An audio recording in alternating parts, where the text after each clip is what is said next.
Ay ng Panginoon.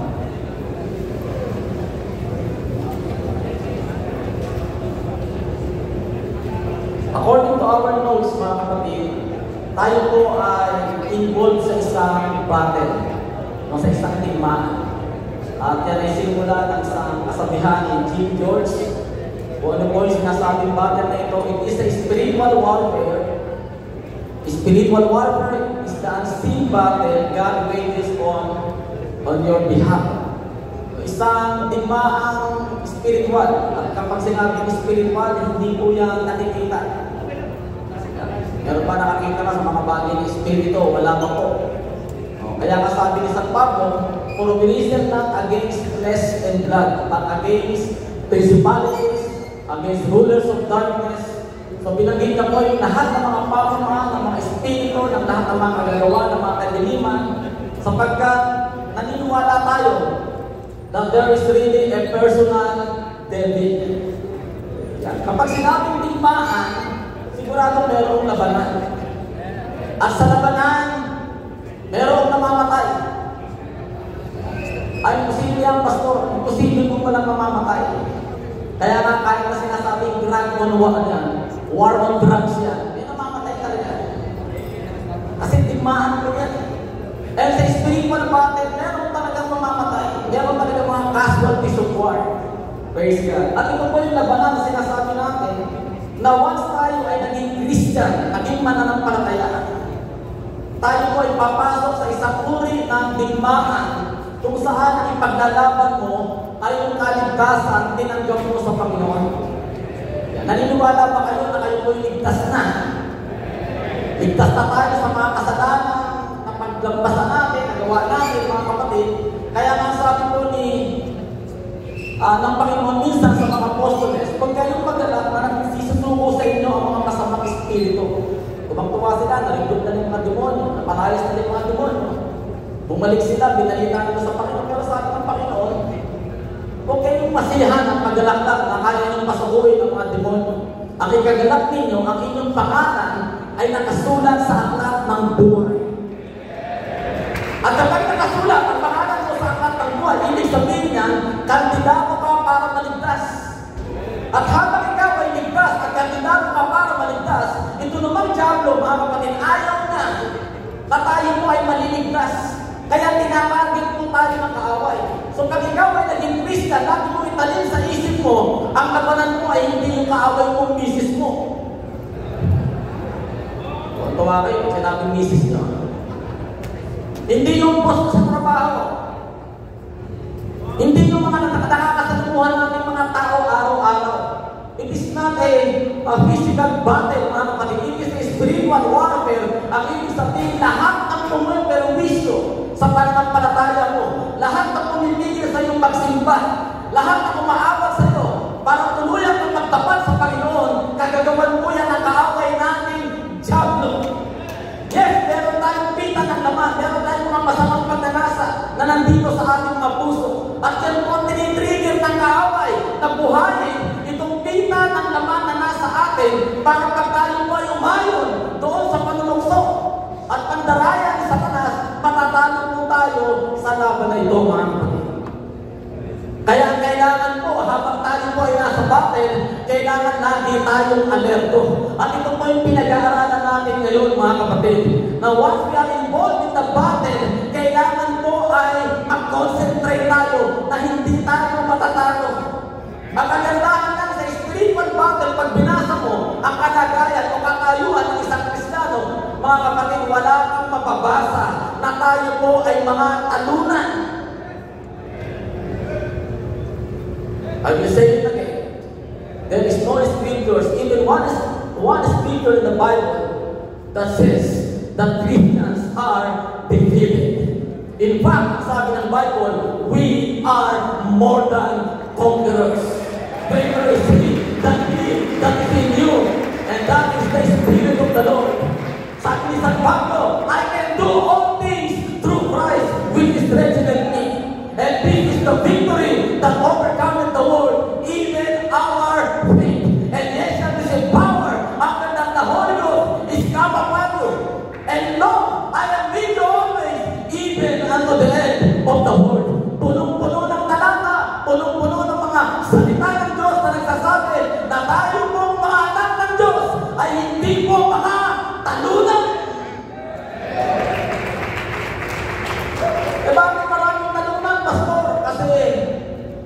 ay hindi lumalaban. Yun po ang pag-uusapan natin ngayon, mga kapatid. Kasi napaka-importante na tayo po'y maging mananagot, shall inherit all things, and I will be his God, and he shall be my son. Grabe po ang reward dito. Hindi lang ito trophy sa basketball. Hindi lang ito parang manalo ka sa loto. Hindi po, mga kapatid, hindi lang po ito literal na kayamanan na pagsumandaling papakinabangan po natin. Pag tayo po'y nanalo, na ipanalo mo ang kaligtasan mo, na ipanalo mo ang kaluluwa mo, mga kapatid, ito po ay walang hanggang pagpapala kasama ng Panginoon sa piling ng ating Panginoon Diyos.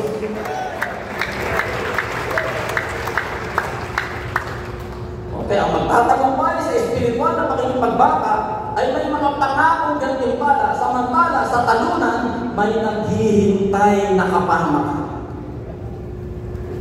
At alisin natin yung mindset natin, Lord, baka po akong matalo. Lord, baka hindi mo po kayanin. Alam niyo, minsan nakakatakot kapag pinag-usapan ng rapture, mga kapatid, sa halip na mag-alilo sa atin, kinakabahan tayo, nire-nervous tayo, uy, may rapture pala, darating pala ang Panginoon. Ang rapture po ay hindi po para pampanervyos, hindi para pampahina ng ating pananampalataya. Sabi nga ni San Pablo, kapag kayo meron mga ganitong klaseng kabaga-baga, mga ganitong problema, at kapag kayo nalulungkot, sabi ni Paul, pang-aliwan kayo ng mga ganitong pananalita. At yung pananalita na sinasabi ni San Pablo, yung pagbabalik ng ating Panginoong Jesucristo. Siya po yung ating blessed hope, mapalad na pag-asa. Kasi ang ibig sabihin ng Panginoon, kahit may pagsubok, kahit may battle, kahit may trial, panalo ka. Panalo ka sa pagdinig sa Panginoon. Kasi hindi ka pababayaan ng Panginoon. So, i-claim natin yung panalo. I-claim natin yung mga blessing. I-claim natin yung kalakasan. Kasi grabe po ang gantimpala na sinasabi ng Biblia.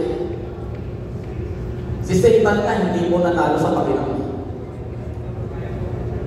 Kaya yung sinasabi sa Isaiah chapter 14 verse 12 to 14, yung po yung sinasabing 5 times Satan declared his rebellion against God. 5 beses na sinabing, I will. At ang pinakamalapit na sinabi niya, I will be like the Most High. Anong ginawa ng Panginoon? Nilagpak siya rito sa lupa, sa Revelation. Binagsak siya ng Panginoon, kasama ng 1/3 ng mga angels.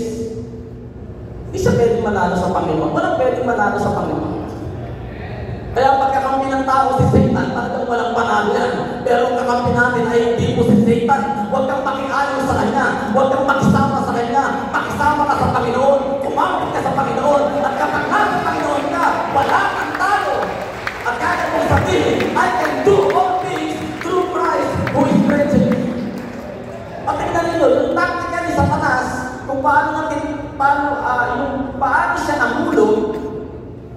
Di ba kasi sabi niya, gusto ko maging katulad ng Panginoon. Yan ang dahilan ng kanyang pagkalagpak. Walang pwedeng tumulad sa Diyos. Imposible po yun. At yung kasalanan na yun na nagpalagpak sa kanya, yung tinatawag na pride, na gusto niyang maging katulad sa Diyos, yun po ang tinuro niya sa tao. Tunay ba pag kinain niya, kayo mamamatay? Sabi ni Eva, tunay na kami mamamatay. Sabi ng Panginoon, sabi ni Satan, hindi kayo mamamatay. Kung hindi kami mamamatay, magiging ano kami? Anong sabi ng Diablo? Kundi magiging katulad kayo sa Diyos. Tinuruan niya ang tao na maghangad na maging katulad ng Diyos. At yung hangarin na yun, mga kapatid, yung din ang ginusto na Eva. At doon po pumasok yung sinasabing pagsuway sa kalooban ng Diyos kasi gusto niyang maging katulad sa Diyos. At ang Satan na yan, siya po ang kalaban natin. Siya po yung sinasabi sa John chapter 10, verse 10, na magnanakaw pumarito upang pumaksa, upang pumatay, upang magnakaw. Kaya meron talagang magnanakaw, meron talagang papatay, meron talagang pupuksa ng ating pananampalataya. Pero anong sabi ng ating Panginoon? Ako'y naparito upang magbigay sa inyo ng buhay at buhay na masagana. Upang bigyan ka ng tagumpay sa pagpagbaka, upang manalo ka laban sa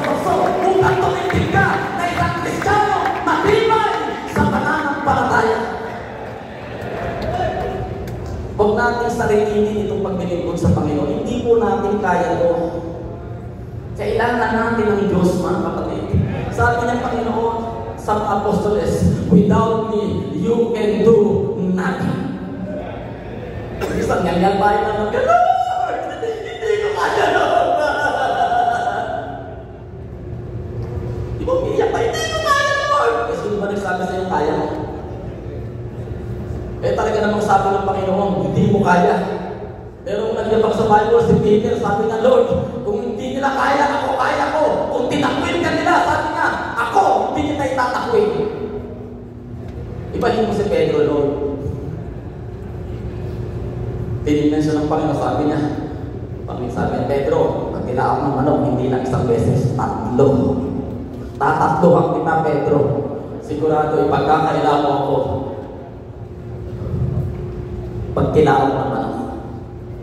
Pag sinabi ng Panginoon, hindi natin kaya, maglulumuhod ka na, maglulupasay ka na, magmakaawa ka na sa Panginoon, sabihin mo, Lord, Panginoon, patawarin mo ako. Ngayon pa lang sinasabi ko, tulungan mo ako. Kung darating mo ako sa panahon na ako'y mahina, tulungan mo ako.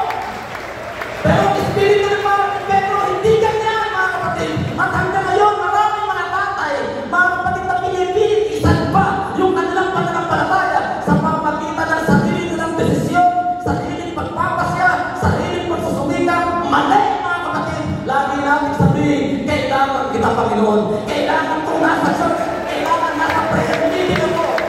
Kailangan puspusan ko ng Espiritu Santo. Kailangan lagi ako nasa altar. Kasi kung wala ka, wala akong magagawa. Pag-altar, nauna na yung mga bata, sumusub-sub doon. Nauna na yung nanay natin, umiiyak sa konsumisyon sa atin. Tayo, tatayo-tayo lang, mga kapatid, kasi lalaki ako, hindi ako umiiyak.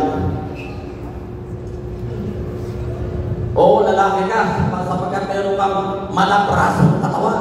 Lalaki ka kasi ikaw ang breadwinner. Lalaki ka kasi isang sigaw mo lang, natatakot, nanginginig yung misis mo, yung mga anak mo. Oo, lalaki ka kasi malakas ka. Pero hindi pinag-uusapan dito yung pagkalalaki ng laki ng katawan natin, yung pagkalalaki ng pagmando natin sa pamilya natin. Ang pinag-uusapan dito, yung ating pong spiritual life. Lalaki ba ang pananampalataya mo? Kasi lalaki ka na sa sariling pagkalalaki mo at hindi ka tunay na lalaki. Sa pananampalataya, bakla ka sa pananampalataya. Mahina ka. At hindi ka mananala. Pero mga lalaki sa pananampalataya, napakalambot ng puso niyan. At yan ang tunay na lalaki sa harapan ng Panginoon. Ngayon, sabi mo sa ating notes, mga kapatid, ano ba ang mga dapat natin gawin para daw tayo magtagumpay? At ito po'y sinamarize dito sa ating notes, dito sa Romans chapter 13, verse 14 to 13, 11, and 14. Sabi ni San Pablo, and that knowing the time, that now it is high time to awake out of sleep, for now is our salvation nearer than when we believe. The night is far spent, the day is at hand. Let us therefore cast off the works of darkness, and let us put on the armor of light. Let us walk honestly as in the day, not in rioting and drunkenness. Tingnan, tinatamaan dito yung mga barubado, yung mga mahilig sa riot, violente, mga matatapang, mga konting kibuta, kakabulin ko, at talagang, alam niyo na, makikipagrambulan, makikipagpatayan, kasi nga lalaki. Pero sabi ng Panginoon, hindi dyan, at hindi rin sa pag-inom, not in engendering and wantonness, not in strife and envying, but put ye on the Lord Jesus Christ, and make not provision for the flesh to fulfill the lust thereof. Huwag kang magbigay ng daan sa pita upang tuparin ang mga nasa nito. Okay, summarize po natin ito. So, ang number 1 sinasabi dyan, keep yourself awake. Lahat ng tulong, magsabing praise the Lord. Galing nyo magpalusot. Sabi na, praise, hallelujah!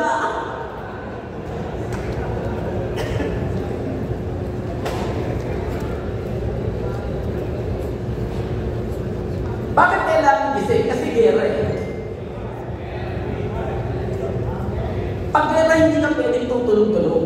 Hindi ka pwedeng tatamlay-tamlay. Hindi ka pwedeng hihina-hina. Hindi ka pwedeng kukupat-kupat. Kaya nga lagi sinasabi ni San Pablo, be sober, be vigilant. Maging matapang, maging masikasin, maging alerto. Naalala niyo yung lalaban ng Panginoon, yung tropa ni Gideon. Tapos si Gideon, nag-yakap, sabi niya, Lord, yakap-yakap namin yan. Pati hindi ng mga dami, sa dami namin, sa galing namin, yakap-yakap namin yan. Sabi ng Panginoon, Gideon, sobrang dami mo, bawasan mo. Kasi pag nanalo kayo, magyayabang kayo. Alam nyo, pag nanalo tayo, wala tayong may pagmamayabang. Kasi ang panalo hindi sa atin, sa Panginoon. Not by might, not by power. It is only by the Spirit of God. Sabi na, bawasan mo. Ano sabi ng Panginoon? And dami nito, Lord. Ilan ba yun? Ilan na? Nalimutan ko eh. Pastor Lando, ilan na? Tawag ni Gideon bago lumaban nila. Ano? Bago lumaban, lihat. Kagad, conclusion kagad. Ano? Basta marami mga kapatid, libo, hindi lang hundreds.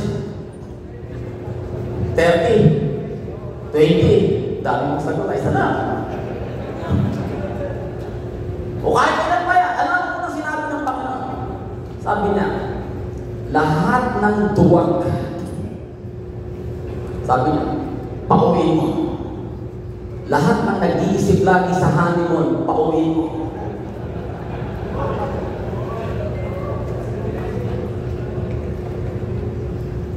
Kasi sa gera, hindi pwede ang duwag, mga kapatid. At kung matapang tayo mga tatay, yung katapangan natin, ipakita natin yan sa pananampalataya. Kasi ikaw ang target sa pamilya. Diba sa pamilya, ang dapat pinakamalakas, hindi nanay, at hindi rin mga anak. Sa pamilya, ang dapat pinakamalakas, ang tatay. Walang sinabi sa Bible that even the days of hell shall not prevail against the family.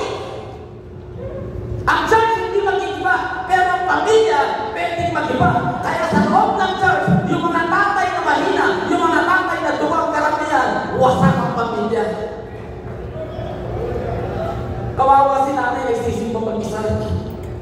Tapos ang pinapata namin, Lord, yung asawa ko, awatin mo sa mga babae, Lord. Lord, yung asawa ko, tulong sa medyo. Di ba kawawa yan ang kasama natin? Tapos yung mga anak, mga kapatid, hindi ka nang kasigasin kasi naapektado nung tindi ng kasalanan ginagawa ng tatay doon sa loob ng bahay. Yan ang gusto ng diablo, mga kapatid. Na yung pamilya natin mahirapan, yung pamilya natin manghina. Kasi pag nanghina sila, wasakan po ang pamilya. At kapag wasak ang mga pamilya sa church, hindi po maayos ang paglilingkod sa Panginoon. Kaya nga dapat pag-conference, dapat ang pinakamarami, hindi dapat yung people o marami kasi mga anak yan, natural. At hindi rin dapat mga nanay, pero ang dapat ang pinakamarami, yung mga tatay, mga kapatid. Pero ang ginagawa ng kaaway, sinusubsub tayo sa trabaho, sinusubsub tayo sa ibang mga bagay, inaalis yung konsentrasyon natin sa church para sa ganun, manghina tayo.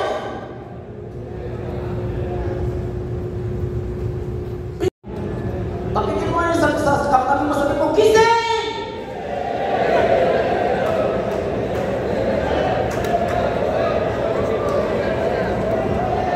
Kasi ang sabi, we can fall asleep to the moral and spiritual determination of the world around us.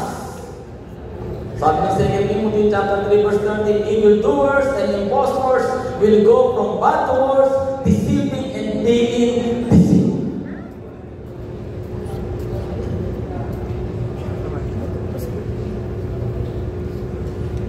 Sabi nga, pwede tayong makatulog, antukin at makatulog sa intensity ng pag-ibig namin sa Panginoon. Sabi ng Matthew 24 verse 3 and 12, as Jesus was sitting on the Mount of Olives, the disciples came to him privately. Tell us, they said, when will this happen and what will be the sign of your coming and the end of the age? Ang sinabi ng Panginoon, because of the increase of wickedness, the love of most will grow cold. Dapat po sa pamilya, ang pinakamainit at nag-aalab sa pag-ibig sa Panginoon, walang iba kundi ikaw at ako. Kasi pag mainit tayo sa Panginoon, iinit din sa pag-ibig ko ang ating mga asawa at kasama natin ang mga anak. At kapag ang buong pamilya, mainit sa pag-ibig ko sa Panginoon, pagdating sa church, mainit ang pagsamba, mainit ang worship. Hindi ba kapagandang tingnan, mga kapatid, na tayong lahat pagdating sa church, hindi mga talayunan, hindi mga antok-antok, hindi mga mahihina, kundi mga malakas magpuri at sumigaw sa Panginoon. Kasi nagtatagumpay tayo, alerto tayo, hindi tayo, mga kapatid.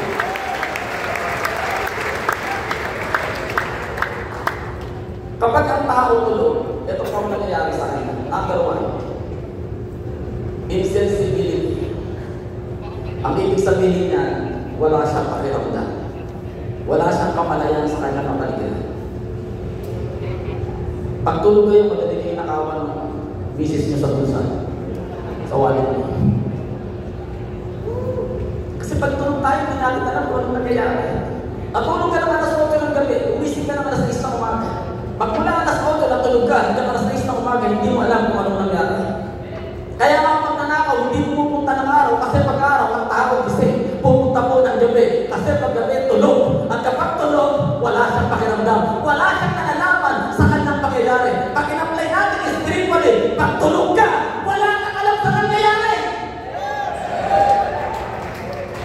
At pag wala kang alam sa nangyayari, pag nanakawan ka, sino yung nanakaw? Hindi yung kapitbahay mo, mga kapatid. Ang magnanakaw, si Satan. Anong nanakawin niya? Nanakawin niya yung mga pagpapala na hinahanda ng Panginoon para sa iyo. Sisirahin ka niya kasi tulog ka eh. Ang pinakamagaling kalaban, tulog. Walang kalaban-laban ang tulog eh. Kaya sabi ko, mga kapatid, kailangan maging gising tayo. Pag gising tayo, papayag ka pa, harap-harapan, nanakawan ka ng diablo. Papayag ka pa, harap-harapan, pupuksayin ka ng diablo. Papatayin ka ng away mo, papayag ka pa, pag tulog ka, siyempre hindi. Kaya sabi ni Paul, always be awake. Pag gising ka, o sige, sumugod ka diablo. Pag hindi kita inasiwas ng sword of the Spirit.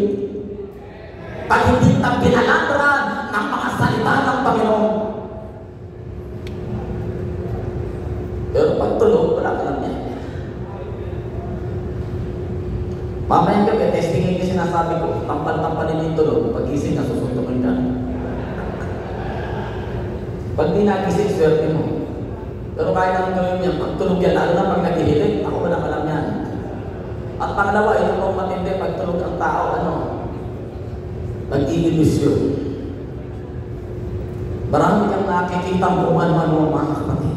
Marami naglalakbay sa diwa mo na akala mo totoo, akala mo nangyayari. Kasi naglalakbay yung diwa natin, wala tayo sa natural na talagang totoong kalagayan natin. Ilusyonada ka, mga kapatid. Lalo na kung ano yung ginugusto mo, yung pumapasok mo sa mind natin. Kaya ngayong pantasya, kung papasok yan, pagtulog tayo. Buti kung pagpapantasyahan mo, misis mo. Maganda-ganda sana, mga kapatid. Eh kung ibang babae, pagtulog ka, akala mo in reality, wow, kapiling ko si sister. Kapiling ko, bakit sister? Sorry po, Lord. Yung mga pinapantasya natin, kung anong mga pwedeng mangyari, mga panaginip, mga ano-ano, mga kapatid. Ilusyon lang po yan, hindi totoo yan, kasi tulog ka. Kaya tayo naruin sa mga pag-iisip natin ng walang katotohanan kasi tulog po tayo. Tapos siyempre, pag tulog ka, wala kang ginagawa. Ang problema po, kaya tayo mahina sa pananampalataya. Kapag tulog tayo, tapos wala tayong nagagawa. Inaamin natin, Lord, mahina ako. Ang tanong ng Panginoon, ano naman ang ginagawa mo para lumakas ka?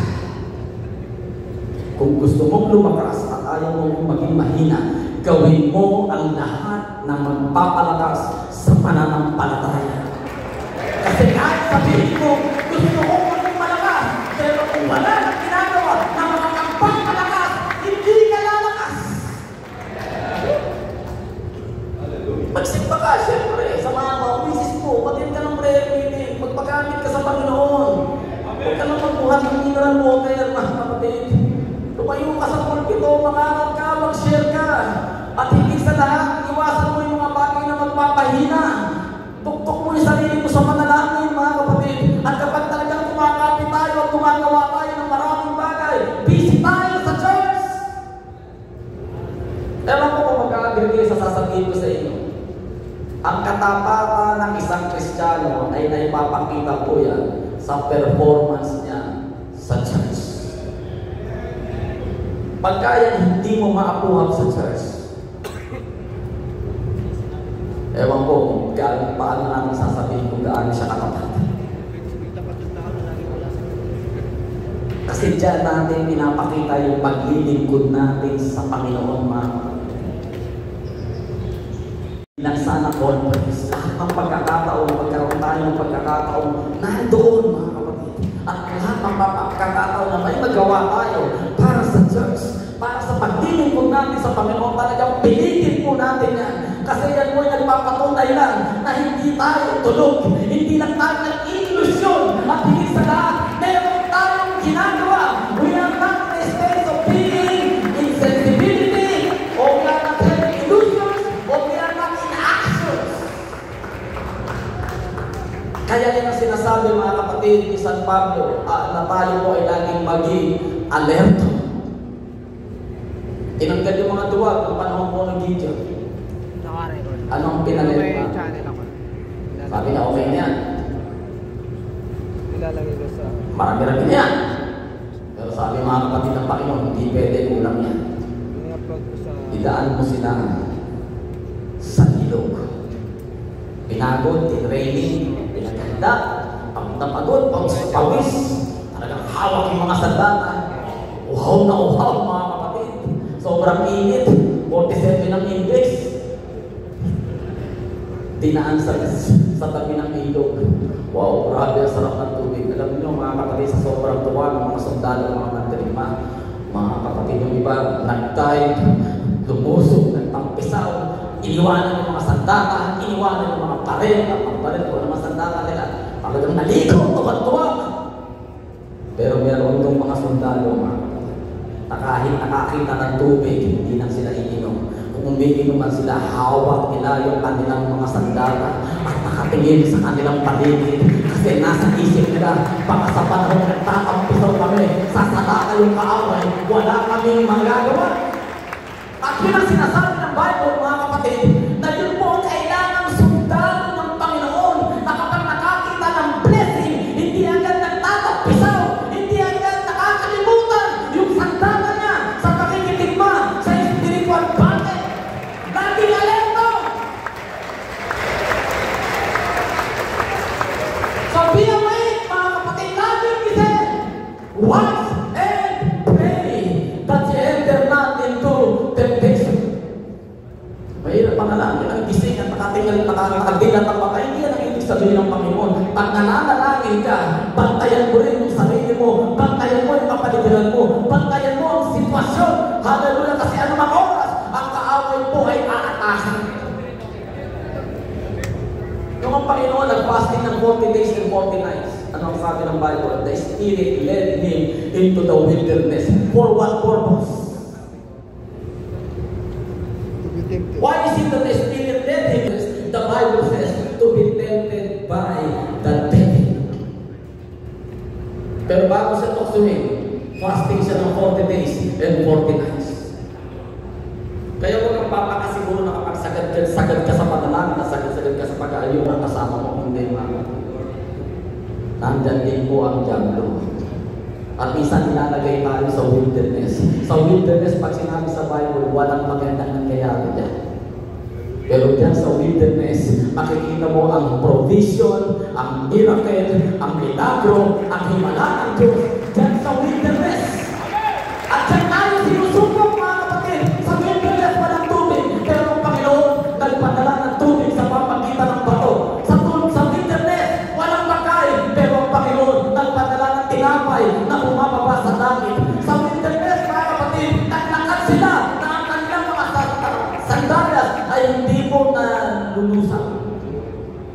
Ang kanilang damit hindi naluluma. Sa wilderness, nandyan po ang temptation sa panahon ng ating Panginoon sa Kristo. Pero mga kapatid, lahat ng himala, lahat ng imposible. Sabi nga ng Panginoon, kahit sa wilderness, kaya kong magpabukal ng tubig. Kaya kong magawa ng tubig dyan, ng katulad sa karagatan. Diyan mo makikita, mga kapatid, na kapag kasama natin ang Panginoon, walang bagay na mahirap sa wilderness. Walang pagsubok na hindi mo kakayanin. Basta ang importante lang, gising tayo sa kayang gawin ng Panginoon. At tumalaban po tayo, mga kapatid. Pangalawang sabi dito is, cast off the works of darkness. Paano mo ipapatuloy ang lahat ng gawa ng kadiliman? Sabi ng Panginoon James, submit yourselves. Pasakot mo ang sarili mo sa kamay ng Panginoon. And after that, sinabi niya, and resist the devil and he will flee from you. So kapag isang tao nagpapasako po sa Panginoon, doon lang po tayo magkakaroon ng kakayanan na itaboy ang lahat ng gawa ng kaaway sa ating mga buhay. Kasi hindi tayo naniniwala sa malas-malas, sa swerte-swerte. Ang buhay po ng isang Kristiyano ay hindi po may kapalaran, hindi rin may swerte. Hindi yung kung saan kayo padpad, swerte. Kung napadpad ka sa maganda ng sitwasyon, swerte ka.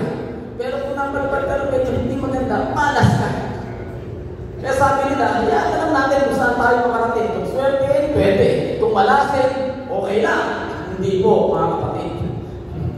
Hindi po tayo itinalaga ng Panginoon sa ikamamalas at sa ikatatalo. Tinalaga tayo para tayo ay maging mapalat. Kaya tingnan nyo sinasabi sa Bible, mapalat ang nagbabasa, mapalat ang nakikinig, mapalat ang tumutupad. At katulad sa isang puno na nanayo sa tabi ng ilog, kailanman hindi siya malalagta. Tinulad tayo sa isang halaman na hindi malalagta kasi nasa tabi tayo ng ilog. Ang ibig sabihin, tuloy-tuloy po ang supply ng tubig. At ang tubig, yan po ang Espiritu Santo. Pag nananatili tayo sa presensya ng Panginoon, tuloy-tuloy po ang supply ng kalakasan sa Panginoon. At kapag malakas ka sa Panginoon, anong kayang gawin ng diablo? Wala siyang magagawa kasi puspos tayo ng banal na Espiritu and we can cast off the works of darkness. Dalawa, mga kapatid, we cannot serve two masters. We cannot serve God and Mammon. Kaya i-imagine, mga kapatid, yung sinasabing two masters na yan. Siyempre, iniisip natin na isa na dyan ang Panginoon. Sino yung isang masters na tinatapat dyan sa Panginoon? Yung Mammon, alam mo ba, yung sabihin ng Mammon, pera, kayamanan. Walang ibang kahulugan ng pera yan, kayamanan yan. So, may tendency pala na ang isang Kristiyano, kahit na siya naglilingkod sa Panginoon, pwede siyang mamangka sa dalawang ilog. Pwede siyang maglingkod sa Panginoon at pwede siyang maglingkod sa pera. O naglilingkod siya pero nasa isip niya pera. Kaya mayroong mga tao na naglilingkod, na amaral, gumagawa sa gawain ng Panginoon for the sake of pera. Sa tao, pwede yun. Sa tao, gagawin yun. Pero sa harapan ng Panginoon, siya mismo nagsabi, we cannot serve God and Mammon. Kasi pag naglilingkod tayo sa Panginoon, hindi pwedeng dalawang pinaglilingkuran natin, mga kapatid. Tapos pagdating sa dulo, anong sabi? Seek ye first the kingdom of God and His righteousness. Sa lahat ng mga talata, tinalakay niya yung problema sa pananamit, problema sa pagkain. Sinabi niya yung mga parang, yung mga bulaklak sa parang ginagamitan ko yan. Yung mga ibon doon sa kalawakan, pinapakain ko yan, hindi sila nagtitipon. Kasi nag-aalala yung mga tao, sila po yung mga nakukuha yung atensyon at paglilingkod sa Diyos dahil po sa mamang dahil sa pera. Kaya nilinaw ng Panginoon, hindi pwedeng dalawang paglingkuran ninyo. Ano lang ang sabi ng Panginoon na maging remedyo, mga kapatid? Ang sabi niya, unahin nyo lang ang kaharian ko at ang kanyang katuwiran at mawawala na yung pera. Mawawala na yung ibang bagay dito sa mundo na kailangan natin. If we seek first the kingdom of God and His righteousness, do you think those things that the Bible says will be lost? No, mga kapatid. Ano ang sabi? And all these things shall be added unto you. Itatagtag niya yung lahat ng mga bagay na nandito. Kung anong kailangan mo, isusuplay ng Panginoon. Huwag mo lang unahin yung dagdag at iwanan mo yung dinagdagan. Pagkakain tayo, meron tayong appetizer, meron tayong dessert. Pero ang pinaka-importante, yung main course. Bakit may appetizer? Para pagdating doon sa pinakamalumpitang labanan ng pagkain at pinakamasarap, doon ka lalantak. Doon mo nanamnamin. Doon mo pasasarapin yung sarili mo. Kasi ito ang pinaka-importante, ito yung pinaka-main course. Yung appetizer, pinapagawa na lang tayo. Kaya may mga blessing, kaya may mga pagpapala, kaya may mga magandang ginagawang Panginoon sa buhay natin. Para mga kapatid, lantakan natin yung pinaka-importante at pinakamahalaga. At yung pinaka-importante at pinakamahalaga, yan po yung katuwiran ng Diyos, yan yung kaharian ng Diyos, yan yung ating kaligtasan.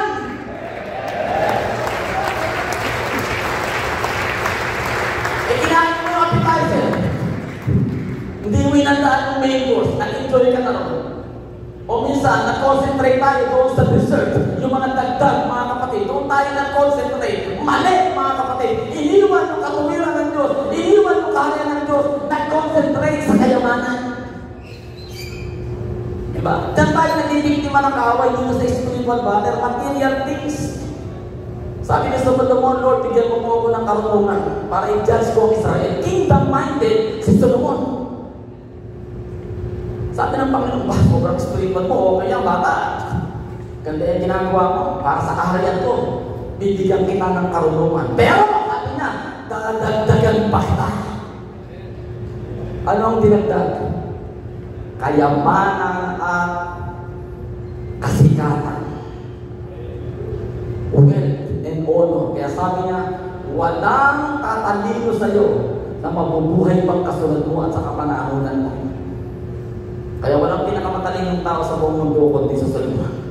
At sabi na wala rin yayaman sa iyo. At susunod pa sa yaman mo, yan po si Solomon. Yun yung dagdag yung yaman. At walang sisikas sa iyo. At susunod pa sa iyo. Sabi na, yun yung dagdag, mga kapatid. Pero ang talagang binigay sa kanya, yung karunungan na kaya niyang i-discern kung anong tama at kung anong mali. Sipin mo sa sobrang talino mo, alam mo kung anong tama at anong mali. Sino magtatalo sa iyo? Kahit marites ng lagang, kaya mong interpret. Ganyan katalino sa Solomon. Ang problema, mga kapatid, tumatanggap ni Solomon, yung talino, yes, in-enjoy na yan. Ginamit niya sa kanyang kagyan. Pero nung tumagal, hindi na siya nag-enjoy doon sa pinaka-main course. Nag-concentrate siya dito sa dagdag. Ano yung dagdag? Yung wealth at saka yung dami kong pera. Wow, daming chicks. Pastor Alvin, mga prinsesa. Walang Miss Universe, grabe katawan ito. Nahabol sa Solomon para magpalaki, para anak nila balik Victoria. Grabe kasigatan, dinadalan sa nakayamanan. Nag-enjoy siya ron, mga kapatid. Nag-concentrate siya ron. Naliwan niya yung sinasabing karunungan na kayang mag-discern kung anong right at kung anong wrong. At kapag iniwan niya, anong nangyari sa kanya? Sabi, pagtataka kayo, pinakamatalinong tao na ito, nakaloob na sa tambanan ng mga Diyos-Diyos ng kanyang mga babae. Nagpatayo na siya ng kanyang kayamanan, ng mga templo, ng mga Diyos-Diyos ng kanyang mga babae. Pinakamaraming babae na hindi mo kayang bilangin. Libo! Sino-sino gusto maging katulad ni Solomon? Kundarin pa kayo. Ayaw-ayaw pa kayo kundarin. Pila ang babae, mga kapatid. Ganoon si Solomon, in-enjoy na yun, mga kapatid. Pero naiwanan na yung pinaka-importante, which is the kingdom of God, the righteousness of God, the wisdom that can discern what is good and what is right. Naging nawala yung pagka-kingdom-minded niya. Naging selfish na po siya. Sarili na lang natin ang iniisip. And we cannot serve God and mammon. Kaya mga kapatid, ito po'y paalala sa atin, mga lalaki. Hallelujah! Huwag tayong magpakayaman ng sobra-sobra. Kasi yung kayamanan susunod sa iya. And all these things shall be added unto you. Hindi ka mag-aabot sa kayamanan. Ikaw ang mahabulin ng mga pagpapalan. Hindi ka magsasagalin ng cares of this world. Hindi ka magkukontrolin ng kayamanan. Ikaw ang kukontrol sa kayamanan. Pastor, ito po ang pampatayo ng Diyos. Hindi kasi mayaman ako. Pastor, ito po ang tithes ko. Pastor, ito pong matutulong ko sa gawain ng Panginoon. Hina na ng baby ninyo, nagtataka ko.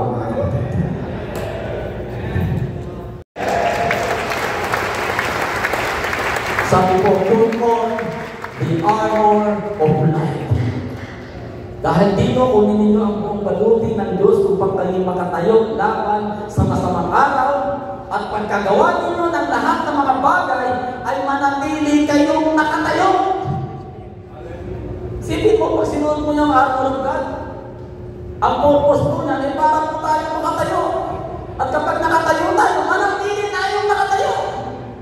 Isa-isahin mo yung scriptures, napakaganda po niya. Tumayo nga kayo na nagdidikkisan ang inyong mga balakang ng katotohanan at isuot ninyo ang baluting pantigdig ng katuwiran. Yan, isang maganda rin yung Tagalog.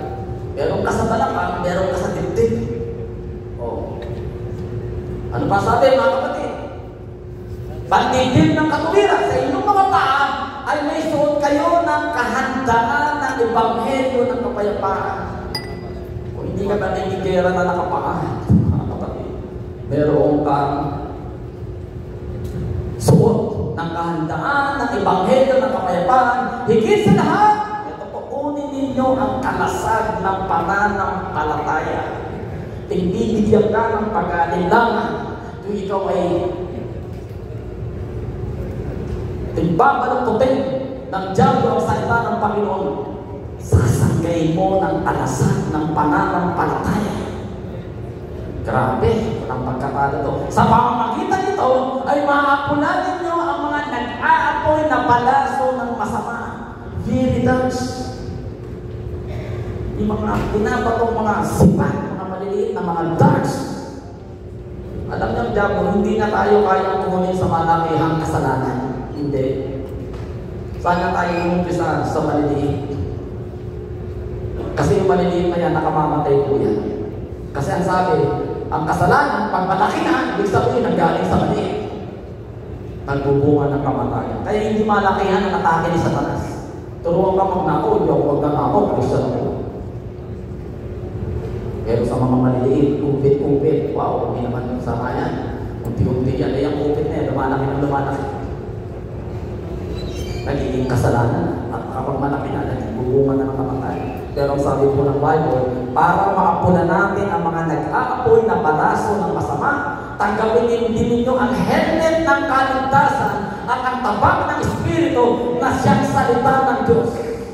The helmet of salvation. Bakit nasa ulo yan? Baka natin mong isipin, may helmet ako ng kaligtasan. Importante yung helmet, mga kapatid. Kahit sa pagmumotor, importante yan. Sa Roman soldiers, importante po yan. Huwag natin yung aalisin. Tabak ng Espiritu na siyang salita ng Diyos, sa lahat ninyong panalangin at pagdaing ay manalangin kayong lagi sa pamamagitan ng Espiritu. Hindi panalangin inaantok, hindi panalangin pang samandaling usan. Pag sinabing prayer, tintiban niyan, iyakan niyan, pilitan niyan, mga kapatid.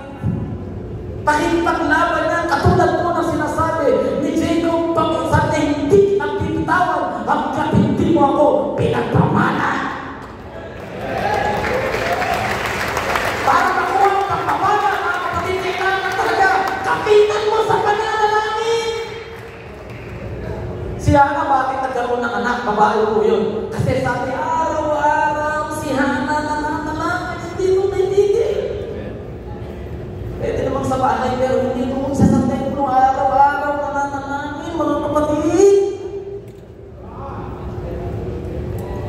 Kaya tayo mahina, ang panalangin natin, mga kapatid, nakakaantok. Tayo mismo humihikab.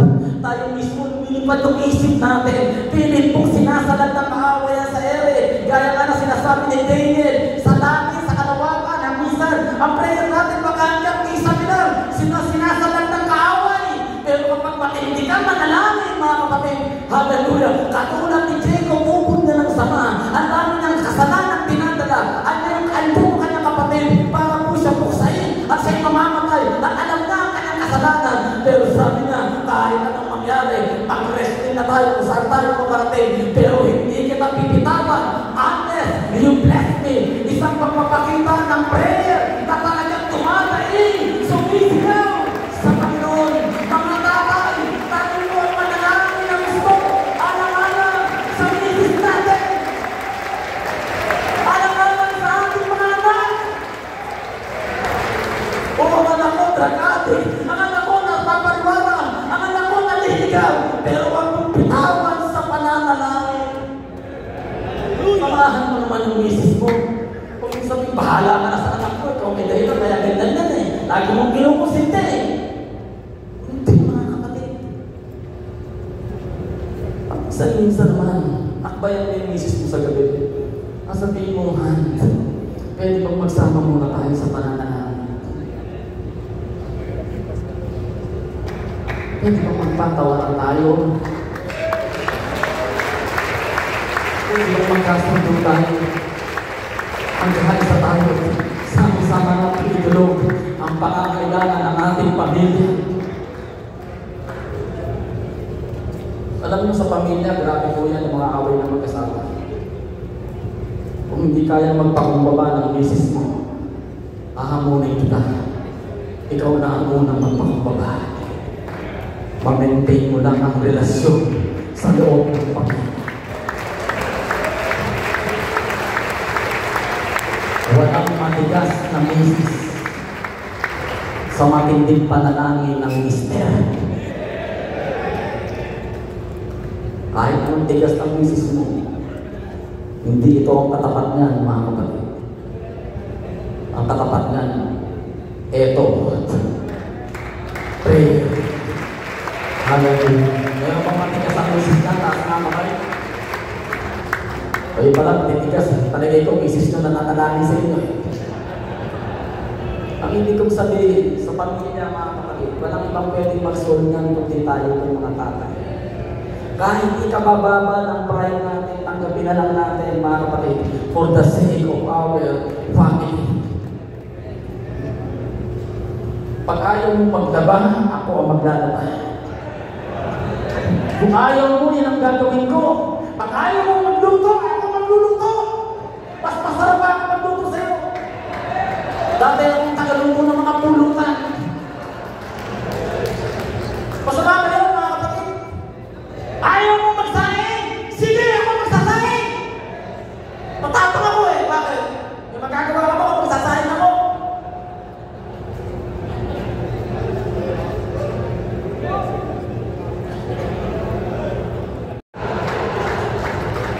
Sa tuwa. Sabi nga, kay Neil Barnes, pag uwi mo sa bahay ng tagilin yung mga kabigatan ng yung misis mo.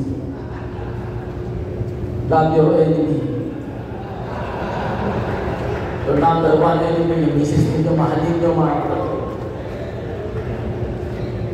Hindi nakakabawas po ng pride yan. Totoo yan. Hindi po lahat ng babae hahanapin may gusto mo sa kanya. Nauwi tayo sa family life. Kasi kapag tayo po ay hindi maayos ang relasyon ninyong mag-asawa, wala kang prayer na tutugunin ng Panginoon. Kaya ako sinasabi yan. Ang ina-emphasize ng ating nose, manalangin tayo. Paano tayo manalangin? Diba? Kung punong-puno mo ng hinanakit sa misis mo. Hindi po, mga kapatid, Lord, tanggalin mo po yung hinanakit ko sa misis mo. Tulungan mo po kung mahangin yung asawa. Kasi nung una mong nakita yan, halos magkadarapa ka, makuha mo na yan. Ibinigay sa iyo ng Panginoon, tinatanggihan mo na. Eh, ikaw din naman naging dahilan kung bakit nagkaganyan. Dati sexy yan eh. Ngayon naging ganyan ang itsura, sino may kasalanan? Ikaw lang kung din ang lumuray dyan. Tapos ngayon magsasawa ka, makahina ka. Mali, mga kapatid. Mahalin ko pa rin yan. Sabi nga ni Sharon Cuneta, kahit maputi na ang buhok natin, kahit wala nang ngipin, mga kapatid, ang importante, yan pa rin yan. Hindi pinalitan ng Panginoon. Yan pa rin yan, mga kapatid. Mahalin ko yan. Regalo ng Diyos ay yan. At kapag maayos ang relasyon ng kasama, kahit anong panalangin mo, inoonor ng Panginoon. Hallelujah. Naniniwala pa kayo ron? Kaya pag uwi ko sa bahay ninyo, mga kapatid, huwag kayong uuwi ng walang regalo. Hindi yung pagmamahal natin, puro laway lang. Magdala kayo kahit dyan, no? Kahit 1 kilong mangga, mahal na mahal kita. Kung gaano matamis yung mangga na ito, buong puso kong pinagkakaloob sa iyo. Ito lang ang kalakayahan ko, ha? Pero talagang para sa iyo, mahal na mahal kita. Hindi uuwi ka lang, mahal na mahal kita. Ito yung nabahan ko, pakilabahan mo na. Sablay, mga kapatid, huwag naman gano'n. Gawin natin sa gawa, wag sa salita, mga kapatid. Kasi pag maayos ang relasyon, ang prayer po natin ay tutugunin. Hallelujah. 10 minutes na lang. Walk honestly. Lumakad po tayo ng may katapatan. Everybody say amen. Sino po ang tapat sa kanilang mga misis? Hindi, taas niyo kamay ninyo, hindi pwedeng amen na. Sige, taas niyo kamay ninyo. Sigurado ka? Tapat ka sa misis mo? O hindi ka pa nahuli ng misis mo? Tayo ba natin itaas ang kamay natin sa Panginoon? Hindi, amen! Walang amen! Taas ang kamay sa Panginoon! Salamat. Sana totoo po yan, mga kapatid. Kasi sabi nila ang mga lalaki talaga na yan. Pag nakakita ng babae talagang sabihin mo sa Bible naman, lahat naman ginamit ng Panginoon, nagkaroon ng babae. Nangyari, magkaroon sila ng babae. Napaputi ba? Hindi po. Ito lang ang sasabihin ko sa inyo, mga kapatid. Magpakaloko kayo sa isang babae na at yan ang misis mo. Doon yung sarili ko kung hindi naliwan. Walang pinakamaganda kundi ikaw. Walang pinakasexy kundi ikaw. Ay, sa tingin mo parang hindi. Doon mo yung sarili mo, mga kapatid. Ikaw lang maganda. Ikaw lang ang pinaka-sexy. Ikaw lang ang mamahalin ko. Kasi pag hindi mo ginawa yan, mga kapatid, hindi naman talaga totoo. Yung kanya, wala namang bakit ang binigay ang Panginoon.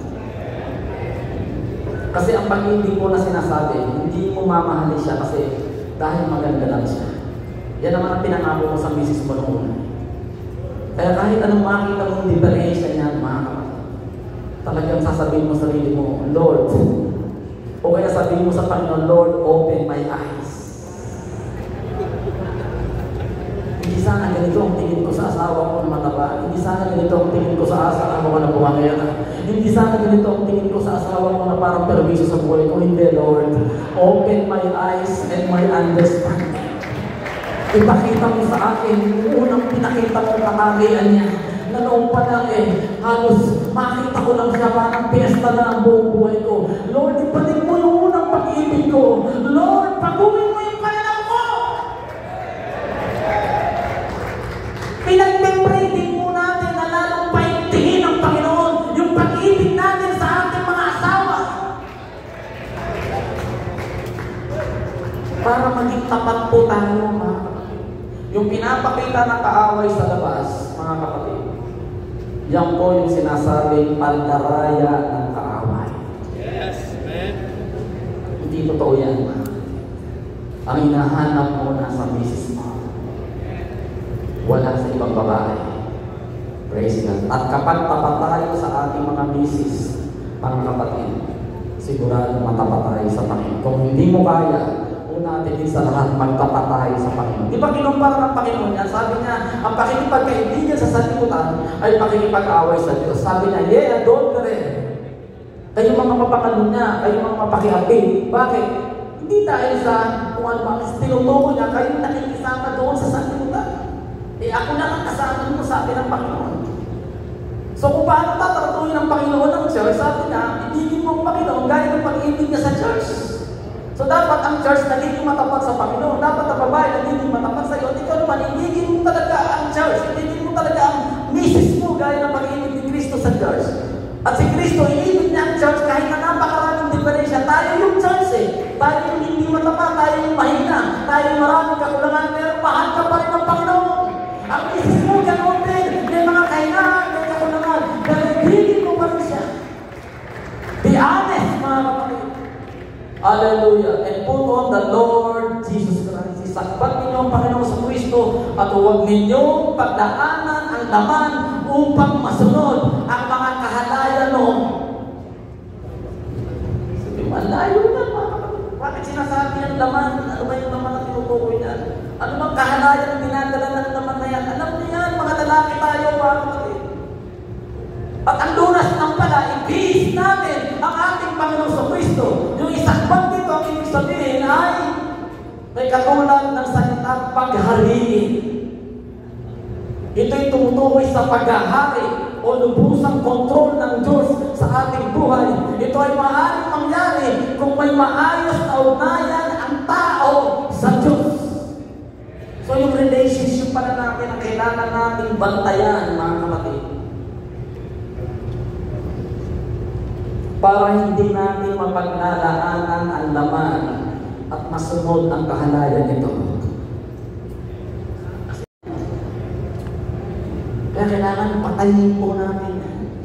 Yung sinasabi ni Paul, I die daily. Hindi nagtitina si Paul niyan, mga kapatid. Hindi tayo mapahir yan. Ang ibig sabihin ng pinapatay ko yung lahat ng pagnanasa ng laman ko. Kasi araw-araw nagtitingas yan, araw-araw naghahanap ng iba yan, araw-araw tumitingin sa iba yan, mga kapatid.